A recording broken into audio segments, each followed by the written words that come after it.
Alors on corrige ici le 38, A, B et C, page 100. Donc j'ai réécrit en haut les trois identités remarquables, puisqu'ici on vous dit de factoriser en utilisant une identité remarquable.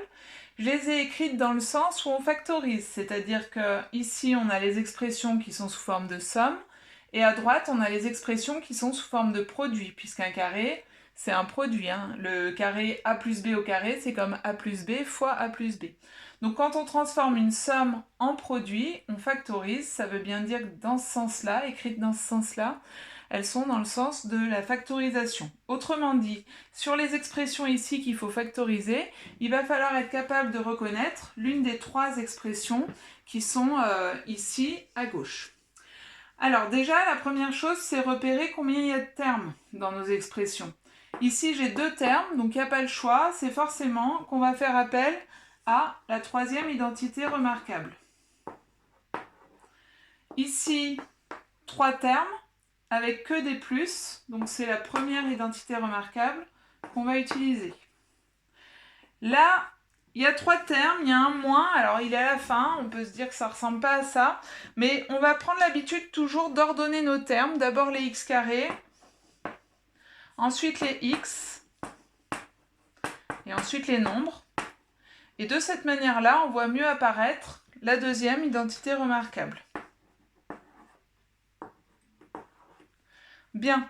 Alors maintenant, il faut les faire apparaître vraiment, c'est-à-dire pour là, par exemple, le premier, il faut voir apparaître du a au carré et du b au carré, c'est-à-dire faire en sorte que notre x carré soit bien sous la forme a au carré, qu'on soit capable de reconnaître a, et que le 12 soit sous la forme b au carré, c'est-à-dire qu'on soit capable de reconnaître le b.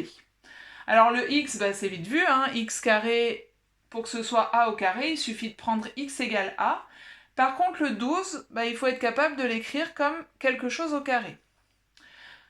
Alors, quand c'est un nombre comme 9 ou 4, c'est facile. 9, on peut dire que c'est 3 au carré, 4, on peut dire que c'est 2 au carré, sauf que 12, lui, c'est le carré de rien du tout. En tout cas, c'est pas le carré d'un entier.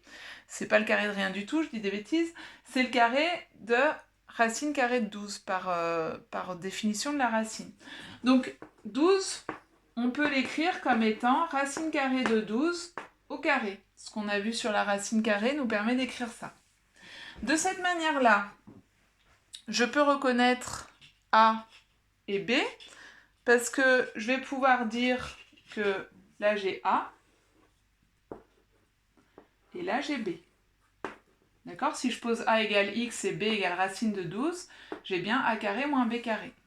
Et là, il me suffit ensuite de reporter mes A et B dans la factorisation qui est donnée par l'identité remarquable. Donc je vais écrire A moins B, A c'est X, moins B, donc moins racine carrée de 12. Et ensuite A plus B, X plus racine carrée de 12. Et voilà ma factorisation. On passe au B.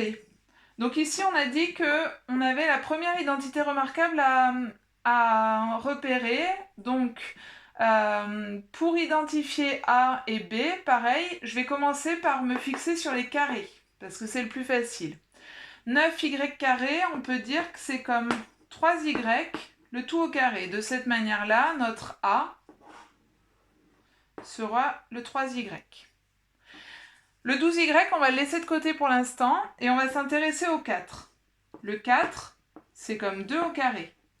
De cette manière, on peut penser que notre B, c'est 2.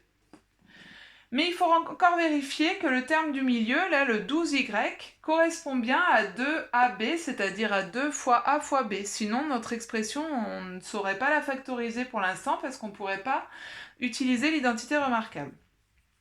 Donc pour ça, je vais écrire plus 2AB avec le A et le B que j'ai trouvé ici, et je vais vérifier que ça fait bien 12y. Donc je vais écrire plus 2 fois 3y fois 2. J'écris avec le A et le B que j'ai trouvé. Et je regarde. 2 fois 3y fois 2, est-ce que ça fait bien 12y? Je multiplie les nombres entre eux. 2 fois 3, 6, fois 2, 12, et le y. Donc ce terme-là correspond bien au 12y, donc j'ai bien le droit d'utiliser l'identité remarquable parce que j'ai bien une formule de la forme a au carré plus 2ab plus b carré. Dans ces cas-là, bah, j'ai plus qu'à appliquer l'identité remarquable qui me dit qu'il faut que j'écrive A plus B, le tout au carré. A, c'est 3y, B, c'est 2. Et donc là, j'ai ma factorisation. 3y plus 2, le tout au carré.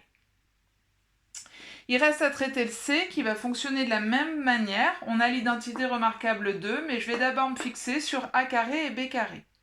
X carré, bah, c'est A au carré avec A qui est égal à X. 169, ça fait partie des carrés à connaître, c'est 13 au carré. Vous avez dû l'apprendre au collège. Ça voudrait dire que mon B est égal à 13. Mais il me reste à vérifier qu'au milieu, j'ai bien moins 2AB. Donc je vais l'écrire d'abord. Donc j'écris moins 2 fois x fois 13. Et avant de le laisser comme ça, donc j'ai ici mon A, ici mon B. Avant de le laisser, sinon il faudrait que je l'efface si ça ne marche pas, je vérifie que ça fonctionne. 2 fois x fois 13, 2 fois 13 ça fait 26, et le x, donc ça fait bien 26x, donc j'ai bien ce que j'avais écrit au-dessus. Donc, finalement, j'ai bien l'expression de la forme a au carré moins 2 fois a fois b plus b au carré, qui se factorise d'après l'identité remarquable en a qui vaut x pour moi, moins b, donc moins 13, le tout au carré.